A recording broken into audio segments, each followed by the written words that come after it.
Welcome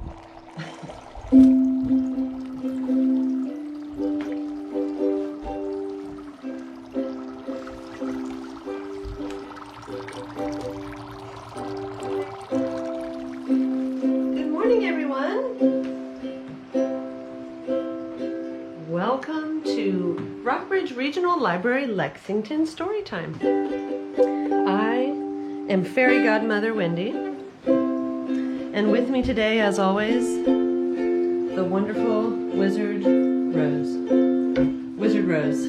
Rose the Wizard. She's been concocting some sort of solution. She's not going to stick her fingers in it. We had hopes that this stone solution might have produced more smoke, but, well, some things, sometimes, potions go bad. So, but we've got a nice sound. Sounds like a bubbling brook. Anyway, let's get started.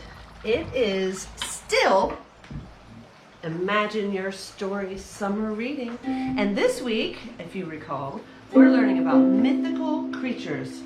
What is a mythical creature anyway? What's a myth?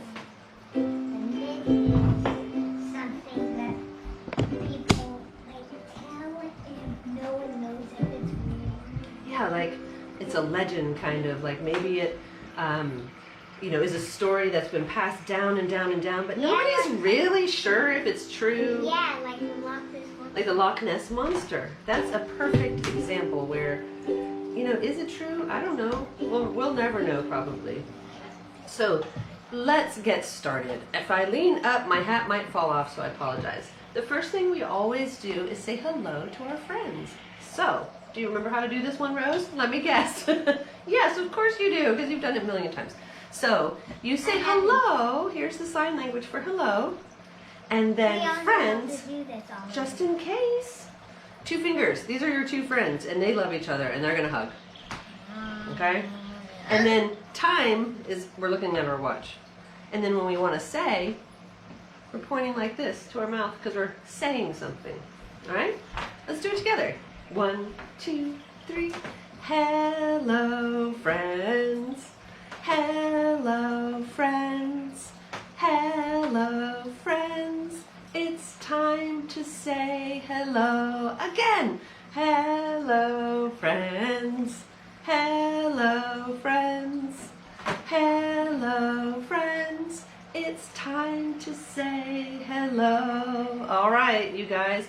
Now, let's get warmed up because I've got 3 books here that are really wonderful and all, I hope you're going to enjoy reading it. So, if you're here joining me today and you are able, please let me know you're here. Give me a comment to say, so-and-so, I'm here. So anyway, let's warm up. Who's so-and-so? So-and-so is somebody that we just don't know yet.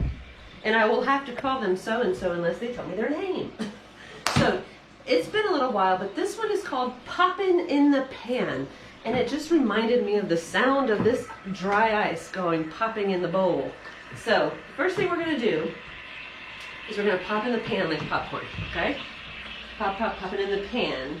And then we're going to be Jello wobbling on the plate. You can do a Jello move. Can you guys do Jello moves? And then we're going to be an ice cream melting on the floor. We're going to go all the way down. And then we're going to pop in the pan again. Oh, bam! All right, come join me, Wizard Rose. Come join me. I proclaim you must. All right, you ready? Oh, okay, let's pop in the pan. You ready? 1, you guys out there ready too? Okay, stand up, get ready to pop. 1, 2, 3. Pop, pop, pop it in the pan. We're pop, pop, pop it in the pan. We're pop, pop, pop it in a pop, pop, pop it in a pop, pop, pop it in the pan. Now we're a Jello wobbling on a plate. We're Jello wobbling on the plate. We're Jello wobbling on the plate. We're Jello wobbling. We're Jello wobbling. We're Jello wobbling on the plate. Now finally, Ice cream melting on the floor. Wait. I almost said you might want to wait to melt. I'm trying to be Jello. Jello. Because Jello's not. Jello's wobbly. We just do this. Okay. Where ice. Wait. Okay, ready. Where ice cream melting on the floor. Where ice cream melting on the floor. Everybody down. Where ice cream melting. Where ice cream melting. Where ice cream melting on the floor. Okay, is everybody ready to pop up and pop again? We're popping in the pan. We're popping in the pan. We're popping in popping in the pan. Whoo, guys! I feel warmed up. And you know what that means? It means it's time to say good morning to Isaac. How you doing, sweetie? I'm glad you're here. All right. So, are you ready for a story? Well, good. I heard you. I heard you out there say, yes, Miss Wendy! I mean, Godmother Wendy! All right. Well, then, if you're ready for a story, clap your hands. If you're ready for a story, clap your hands. If you're ready for a story, if you're ready for a story, if you're ready for a story, clap your hands. If you're ready for a story, stomp your feet. If you're ready for a story, stomp your feet. If you're ready for a story, if you're ready for a story, if you're ready for a story, stomp your feet. If you're ready for a story, sit real still. I can't tell which side is up and which side is down. If you're ready for a story, sit real still. If you're ready for a story, if you're ready for a story, if you're ready for a story, sit real still. Really? It doesn't need to be that close. All right, guys, I think that means we are ready. The question is, should I move the noisy dry ice? I think I will. Because it's noisy. It's not doing us any good. All right. My very first book today, Scoochies, all right, we'll sit on you. My very first book today, oh, I like this one. It's called The Dragon Snatcher. It is by, oh, thank you. The Dragon Snatcher. It's by M.P. Robertson. I really love the illustrations with this, and the story's really fun too. It's exciting. The Dragon Snatcher. M.P. Robertson. This is by Dial Books for Young Readers out of New York. Outside, snow lay deep on the ground. George nestled among his books.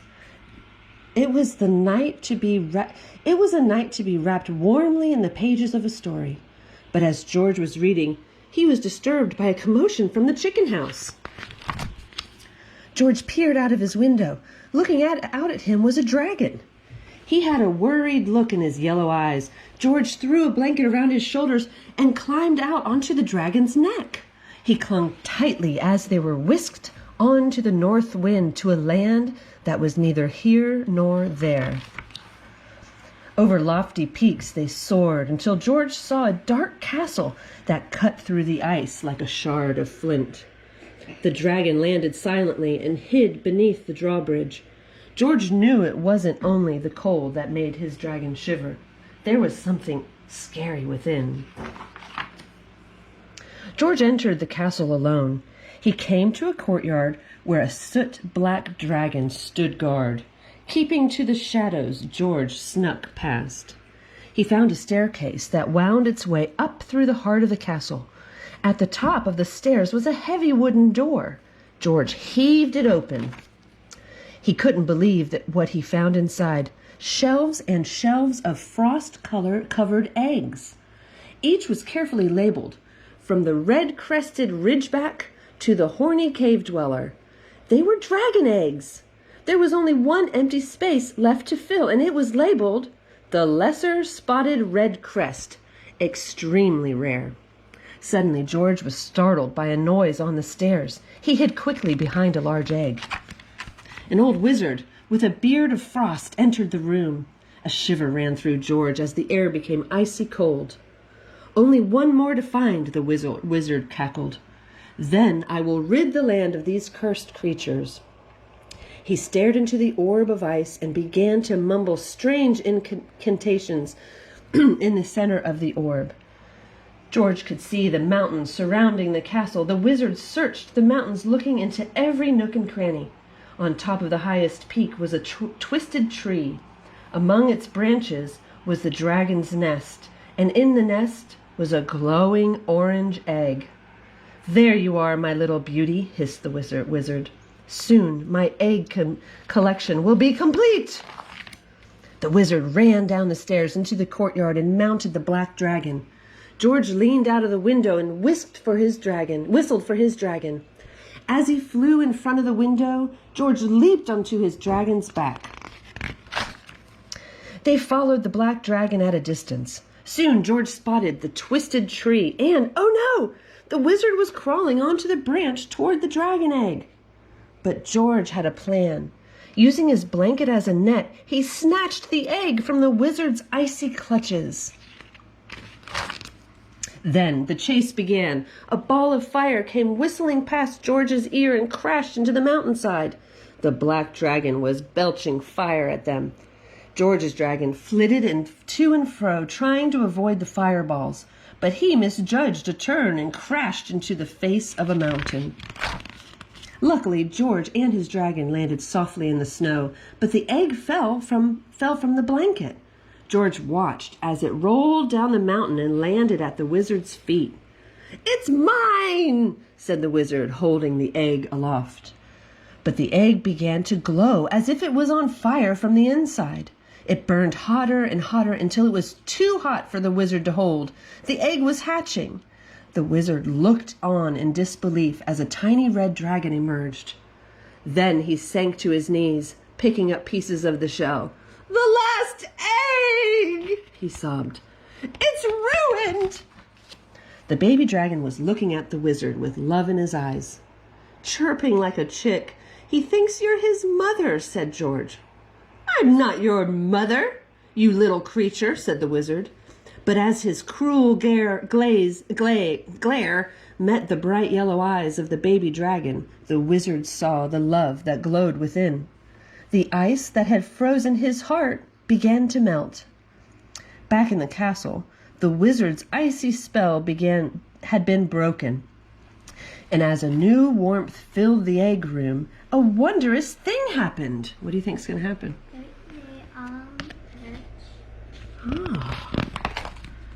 The wizard led the baby dragon toward the castle. "He'll make a good mother," thought George. And as he and his dragon flew over the castle, a rainbow of newly hatched dragons filled the sky. George headed for home, happy that once again dragons would fly free in a land that is neither here nor there. The end. That's a great adventure. I like that book. That's awesome. I see an egg literally under. Is one of my shaky eggs? Yeah.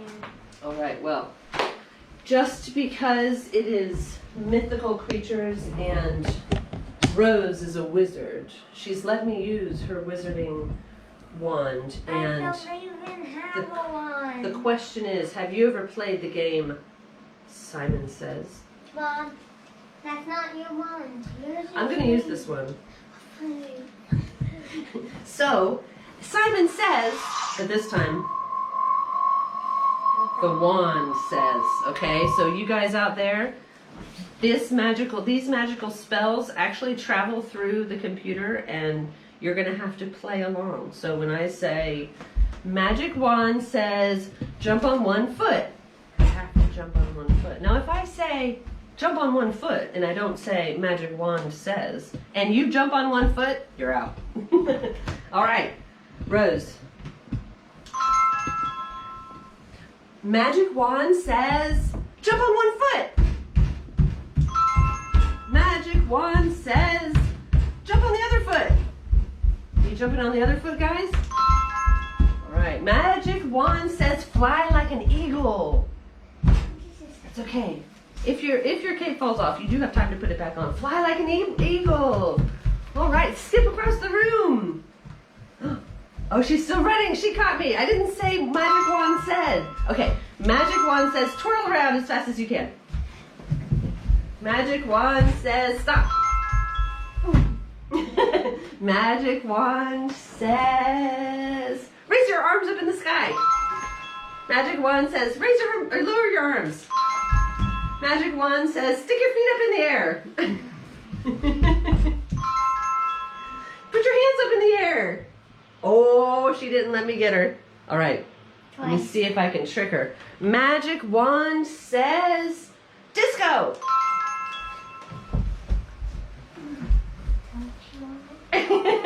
Magic wand says Wait. put your cape on. All right, what should I do next? How am I gonna trick her? Magic wand. Wait. Button your cape. Magic wand says, give the fairy godmother in the room a hug. Oh! All right, hop up and down. Oh, I almost got her. All right, well, I'll try again next time. Maybe I'll. No, what? Do I need to do more? Yeah. Okay, magic wand says, do a hula hoop. Magic wand says, eat your lunch. No, pretend lunch. All right, drink milk. Oh, she didn't catch me. Okay, guys. Well, listen. Wait, now my turn. Oh, well, you better get me fast because. Magic wand says do weird stuff. Quick, something else, please. Stop. Magic wand says do whatever you'd like except for story time.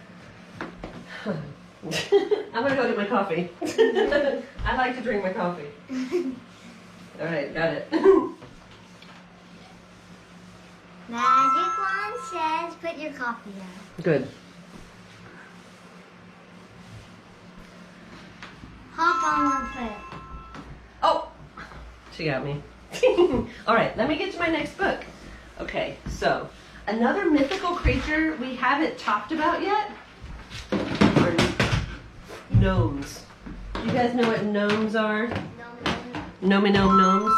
Well, some people believe gnomes live in the gardens of witches and wizards, causing trouble wherever they go.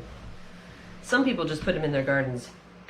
So this one's called Go Big or Go Gnome. They're little mythical creatures. They're little people who live in gardens. I think they're magical too. This one's by Kirsten Mayer and illustrated by Laura K. Horton. Go Big or Go Gnome. G-N, so that G is silent. Oh, of course they live in little mushrooms. You're teaching kids how to fight them. Yeah, so gnome, even though it just sounds like it starts with N, there's actually a G there and it's silent. You're like, stop. Go Big or Go Gnome by Kirsten Mayer, illustrated by Laura K. Horton. And this is an imprint. This is from Imprint, New York. This is Albert the Gnome. You can call him Al. Al lives in a hollowed-out mushroom cap with a roof of a pine cone shingles and a front door made of a sturdy acorn top. It's a pretty nice house. Al works in the garden with the other gnomes. Melvin sweeps up sticks and stones. Earl rakes rows of very small rocks. Harold wrangles wiggly worms. Al takes care of the shrubbery, trimming a leaf here and there to keep it tidy. Bartleby has dandelion duty, fluffing the fluff. Cliff bathes the birds and fills the fountains. His best friend Norm sweeps up after him. See how all these busy gnomes have imperial beards and illustrious mustaches? All of them do, except Al. He tries and tries, but he can't grow a single whisker on his face. That's too bad for Al, because the biggest event of the year for gnomes is the BIG, the Beards International Gnomathon. Every gnome in the garden grooms and prunes and primps and crimps to win trophies for the longest beard, the bushiest beard, and overall best beard. Every gnome except Al. This really gets my goatee, says Norm. It's not fair for you to be left out. Al strokes his smooth chin thoughtfully. I have an idea. This is Engelbert the gnome, the Grandmaster Judge of Whiskers. It takes a lot to impress old Engelbert. The first contest is for longest beard. Gnomes line up to see whose scruff is the most inchworms long. Al steps up next, and he has a beautiful long white beard. It's so light and fluffy that it floats in the air. Well, what have we here? Did Albert finally sprout some whiskers? Asks Engelbert, chuckling. When the old gnome leans in for a closer look, something tickles his nose. He lets out a great big achoo! And dozens of tiny white butterflies flutter away. False beard! roars Engelbert. The next competition is for the bushiest beard. Al's beard is now a unique reddish color and very bushy.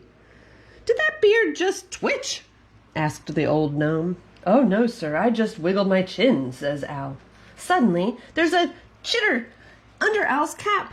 Engelbert whisks it off and uncovers Squirrel. False beard! He roars. Norm smushes some moss into Al's face, but it just plops to the ground. It's no use, says Al. I'm just a boring, bare-faced gnome. I'll never win longest or bushiest or overall best beard. I'll never be a winner. Not ever. Al goes home and trims some shrubbery to keep himself busy. A little while later, Norm runs up in a panic. Al! Al! I need your help! I got tree sap in my beard, and now it's stuck, he says. I'll never win best beard tomorrow. Can you fix it? Al goes to work. He snips and clips all the tree sap out of his friend's beard. Then he trims a little more. There you go. I did what I could, says Al. It's a little different. Oh, let's see what it looks like. Norm runs to the bird bath to look at his reflection in the water. His new beard looks gnome-tastic. Oh, yeah. Wow, Norm, that's some beard you have there, says Bartleby. It's a real zinger, says Cliff. Where'd you get it? Al trimmed my beard for me. Now I'll win best beard for sure. Norm shouts as he jumps up and down. Sure, it's real, asks Melvin, giving it a yank. Maybe I should get a beard trim from Al, too, wonders Harold. Last one there's a rotten acorn, cries Earl as he takes off running. The next morning, Al wakes up and shuffles outside. He's shocked to see a long line of gnomes waiting in front of his house. Look, Al, Norm says. Every gnome wants to have their beards trimmed, too. I better get started. I'll be a close shave to get every gnome ready in time. Later that day, a parade of gnomes struts through the garden, showing off an array of amazing beards. Wow. Let's see if I can... Oh, there's my favorite. Bunny beard. A beard with bunnies. Or how about guitar or banjo beard? Let me look. There's the squirrel tail beard. Let me look. What do you think, Rose? I like this one. Swan beard. And this one. In the banjo beard. Very good choices. Those are mine. Wow, he's an artist. Engelbert can't believe his eyes. Goodness grapeness! Fancy feathers! Bristles and banjos! Whimsy and whiskers? Oh, yes. Engelbert claps his hands to silence the crowd. Every beard here today is truly special. I have never seen anything like it in history of the BIG. I declare the competition for best beard to be a 30-way tie. Every gnome wins. Engelbert walks over to Al and hands him a trophy. Albert, you're getting a special prize for bringing the beards to a new level and raising the handlebar for this competition. You are the winner of the first award for Best Barber. Every gnome cheers as loudly as they can. Albert and Gnome is the winner. Albert the Gnome is the winner, excuse me. After much celebrating, Al walks home. He thinks about where to put his trophy. He doesn't even notice that his light is on and the acorn door is slightly open. Hi, I'm Ginger. I was wondering, could you give me a haircut? Oh, look at that. The end. I'm glad that worked out for little Al. It shouldn't be held against him that he doesn't have a beard. Poor little guy. All right, well, that leads me to the next song, which is about gnomes. Now, do you guys know the song? Oh, there's a deer. Can you see him? Oh, so do we know the song? Oh, there's a deer? No. Do you know the song, Oh, There's a Deer? I do not. All right. Well, do you know the song Bingo? B-I-N-G-O. Well, this one is about a little gnome, and his name is Gnome-y. Gnome. So, he spells it like gnome, though. So you've got a G, you've got an N, whoop, got two there, N, O, M, can you sit down so you can see? E.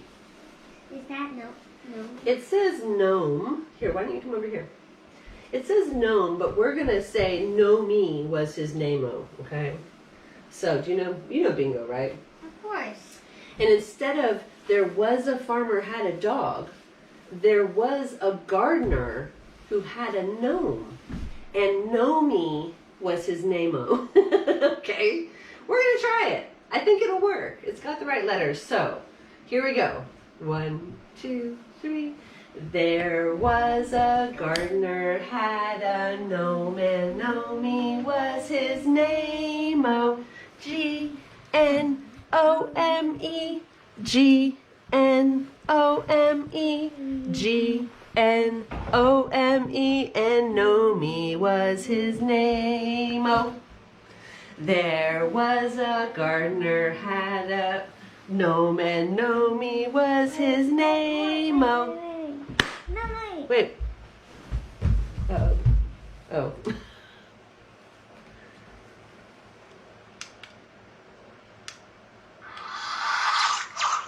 So we're going to do find the right one. Do you have the right one? There was a gardener had a gnome, and Gnome was his name-o. N-O-M-E, N-O-M-E, N-O-M-E, and Gnome was his name-o. There was a gardener had a gnome, and Gnome was his name-o.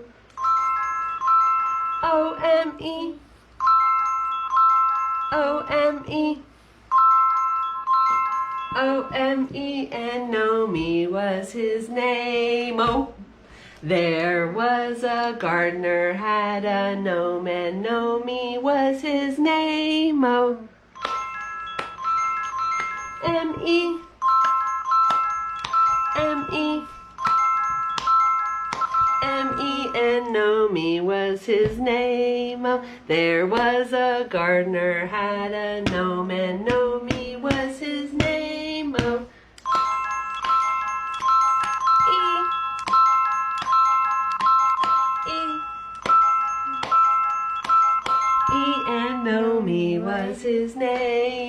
name-o. There was a gardener had a gnome, and Gnome was his name-o.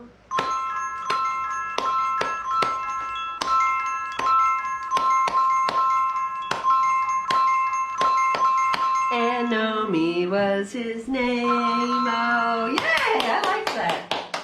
All right. Gnome. That was fun. That was a very good suggestion, Rose, of twinkly, wizardy sounds. Alrighty, I've got one last book. Let me move this out of the way. Oh, I lost my I lost all my stuff. I'll just put it to the side. Yeah. Okay, this last book, I can't resist. Here, can you scoot over, please? Scoochies. Seriously, Rose. Scoochies. Okay, this final book, I just love it because the illustrations are beautiful and it's filled with mythical creatures. And it's called Daydreamers, A Journey of Imagination. This is written and illustrated by Emily Winfield Martin. And it's from Random House out of New York. She's got several books that are just so magical and whimsical. They say there are no dragons left, and that's the way it seems. To find them, you must visit the land of waking dreams. You don't need to search for secret doors or magic wands to speak. Your imaginings will carry you anywhere you seek. And the ordinary world will never guess where you have gone to chase your wandering heart into the place beyond. Or the beyond may come to you, dressed up in a disguise. Is it the wind that moves the clouds? Do you see the creatures? Yeah, I see dragon, whale, sea manatee, a hat, and a boat, a pirate boat. That looks like it could be something too. Bird. Or a dragon as he flies. A tiny seaside kingdom might grow beneath your gaze. Look, it looks like the Loch Ness Monster. I think seahorses should be mythical creatures, personally. As creatures ancient as the sea rise on the enchanted waves.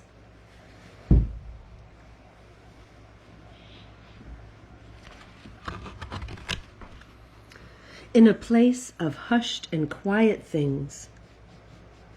Looks like, where do you think he is? I think he's at Dinosaur. Natural History Museum. What'd you see? What'd you see? That's Rose's favorite dinosaur. What is it? Pterodactyl. What letter does pterodactyl start with?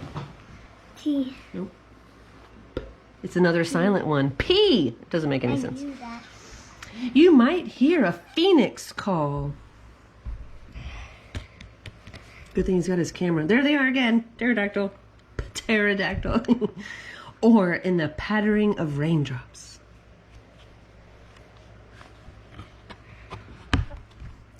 Jackaloping paws may fall. Giant bunnies. What are jackalope? They're like giant bunnies. In a hall of stones and echoes around the corner's bend. Two nimble-footed unicorns meet two brave-hearted friends. Look at them go. They're on a mission. So listen very closely as you read all these things. Is it the whispering of pages? Or the sound of griffin wings? Or hippogriff? Hippogriff. Or chimamama. And when you leave, you learn the thing that all daydreamers learn. When you leave the realm of magic beasts, they wait for your return. Ooh, in your dreams. Like a Chimamama. Look at that. That's what I want. Like a Chimamama. Okay, so there was one other thing I wanted to share with you about mythical beasts.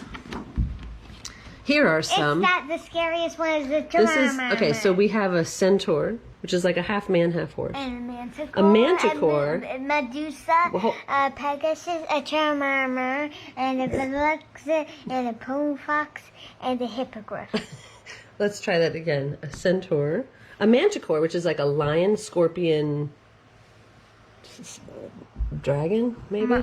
Medusa. Oh, don't look at her. If you look at her, you'll turn to stone. Yeah, if you look Pegasus, at flying horse, and this is a chimera. No, but Rose and I call remember, it. We call it's it. not a chimera. It's a chimera. you renamed it chimera, but really it's called a chimera. Chimera is what we've renamed it. This is a basilisk. Basilisk, excuse me. This is a phoenix and a hippogriff, which is sort of like a griffin, but it also has the body parts and hinds of a horse, which is kind of crazy. So, lots of magical things to wonder about when you think about your story. And these are things that can come. You could have these creatures in your story. You just have to make believe. So let us wash our hands, because now more than ever, there's more deer out there. Now more than ever, it's important for us as we are opening up to wash our hands a lot and wear our masks when we go out. Now, here's some news. As of January, as of July 1st, the library is opening. We would still love. That's next Wednesday. No, not next Friday is your half birthday. That means that you can go into the library. We're just asking that if you can do curbside pickup, to still do that as much as you can. And so anyway, it's exciting. And so we got to remember to wash our hands. You ready? Tops and bottoms, guys. If you do this song twice while you're washing, you're clean. All right. 1, 2, 3. Tops and bottoms, tops and bottoms, in between. I'm singing your voice.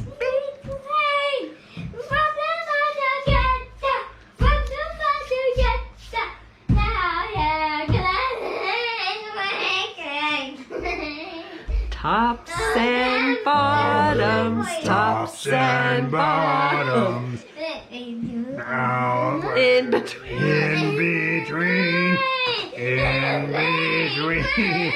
rub them all together, rub them all together. Now they're clean, squeaky clean. Okay, that backfired, guys. But I think I've sung this song enough that you know what to do. I'm sure of it. So, as the goodbye train, I can't see anything. Who turned the lights out? Who turned the lights out? Okay. Me? All right, well, turn them back on, please, because I can't read without light. And there goes my hat. All right. As we load onto the goodbye train, I shall leave you. Oh, thank you, Mark. Yeah, I didn't want to forget. Next week, because it's the 4th of July, there's not going to be any story time. So I'll miss you for a week, but then I'll be back on the following week. And it's Rose's half birthday. So no programming next week just because it's a holiday, but we'll be back, so don't worry. So I will leave you on the goodbye train with this quote from Shakespeare.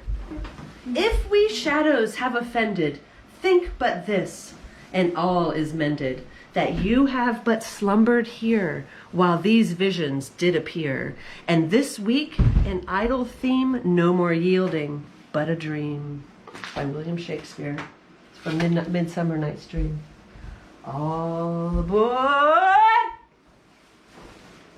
Are you coming on the train? Or are you going to do a magical spell?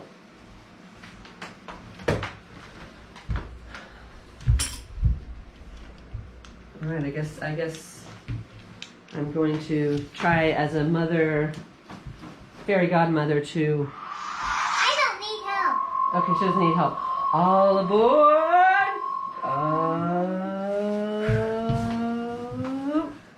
She did it. I don't know where she went. Oh, the goodbye train is leaving. Oh, she's gone! Look at that, just like magic. Oh, the goodbye train is leaving, see ya soon. Oh, the goodbye train is leaving, see ya soon. Oh, the goodbye train is leaving, the goodbye train is leaving. Oh, the goodbye train is leaving, see ya soon.